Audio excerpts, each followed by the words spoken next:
যে আমি কাগজপত্র নিয়েছি, সেই কাগজপত্র নেওয়ার পরে এই মামলার প্রিপারেশন নেওয়ার জন্য যথেষ্ট পরিমাণ সময় আমি পাইনি। অনেক ভলিউম অফ পেপার্স আছে, সেই পেপার্সগুলি দেখা বোঝা একটু সময়ের ব্যাপার। সেই কারণে এবং ইন দি মিনটাইম আমি একটু অসুস্থ ছিলাম বেশ কয়েকদিন। সব কিছু মিলিয়ে লার্নেড কোর্টের কাছে আমি এই আবেদন করেছি। লার্নেড কোর্ট আমার সময়ের আবেদন মঞ্জুর করেছে এবং আগামী সোমবার দিন ধার্য করেছে। আমি চেয়েছি 15 দিন, উনি আমাদেরকে এই 7 দিন দিলে 7 দিনে একটু কম, 6 দিন হয়েছে।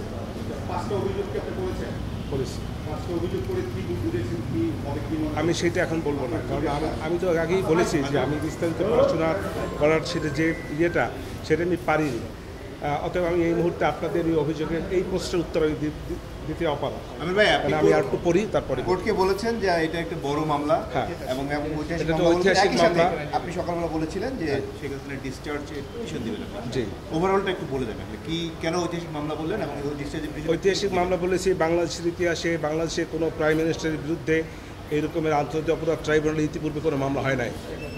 অতএব শেখ হাসিনার সাবেক প্রাইম মিনিস্টার শেখ হাসিনার পক্ষে এরকম কোনো মামলা বাংলাদেশে, মানে শেখ হাসিনা বলতে চাচ্ছি যে আরও অন্য কোনো প্রধানমন্ত্রীর বিরুদ্ধে এরকম কোনো মামলা হয় নাই এবং একটি কঠিন গুরুতর চার্জের মামলা। এই কঠিন গুরুতর চার্জের মামলা এই কারণে আমি সময় চেয়েছি, আমি পরিপূর্ণ প্রস্তুতি নিতে না পারার কারণে। অবশ্যই তার পক্ষে আমি আমার এই ক্লায়েন্ট যাতে এই মামলা থেকে অব্যাহতি পায়। যদি অব্যাহতি এই আজকের আগামী লার্নেড কোর্ট নাও দেন, আমার চেষ্টা থাকবে, আপনার চেষ্টা থাকবে তার পক্ষে তাকে এই মামলা থেকে খালাস করার জন্য সর্বোচ্চ চেষ্টা আমার তো থাকবে। কেমনে বলবো, খালাস পাবেন কি পাবেন না আমি কি করে বলবো? ডিসচার্জের যে পিটিশনটা দেবেন এটা বিষয় ডিসচার্জে চাবেন কেন? আমি তো দেইনি, চাবো এই জন্য যে আমি মনে করি যে তার বিরুদ্ধে যে 5টি চার্জ আনা হয়েছে এই চার্জগুলি সঠিক হয় নাই। এই চার্জগুলি সঠিক না বিধায় আমি ডিসচার্জের আবেদন দেবো। ওকে, থ্যাংক ইউ।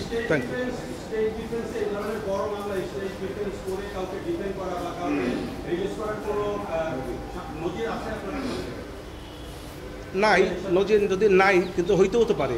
নজির তো যে কোনো সময় হইতে পারে, যে কোনো সময় যে কোনো মামলার নজির হইতে পারে।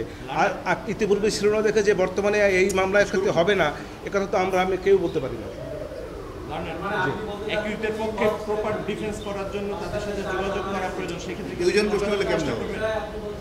অবশ্যই না, তাদের সঙ্গে যোগাযোগ করবো কেন? আমি যখন শেষ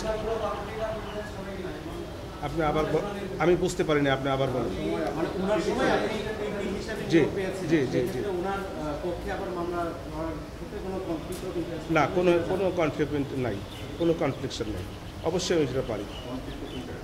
হ্যাঁ, কনফ্লিক্ট অফ ইন্টারেস্ট নাই, কারণ আমি মনে করি আমি বাংলাদেশের সাবেক প্রধানমন্ত্রী ছিলেন, তার পক্ষে ইতিপূর্বেও আমি তার পক্ষেই ছিলাম, রাষ্ট্রপক্ষে, আজকেও আমি রাষ্ট্রপক্ষে তার পক্ষে।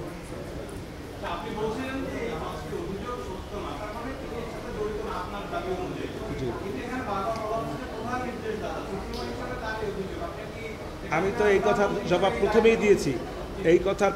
প্রথমেই দিয়েছি। ইনে নাটসেল আমি বলেছি যে এই 5টি অভিযোগ তার বিরুদ্ধে লাই করবে না, কিন্তু আমি একটা কথা বলেছি যে এর বিস্তারিত ব্যাখ্যা আজকে আমি দিতে পারবো না। আমি সাফিসিয়েন্ট পড়াশোনা করতে পারিনি, কিন্তু আমি বলছি তো আমি অসুস্থ ছিলাম। একই প্রশ্ন বারবার আপনারা কেন করবেন? থ্যাংক ইউ ভাই, আপনাদেরকেও ধন্যবাদ।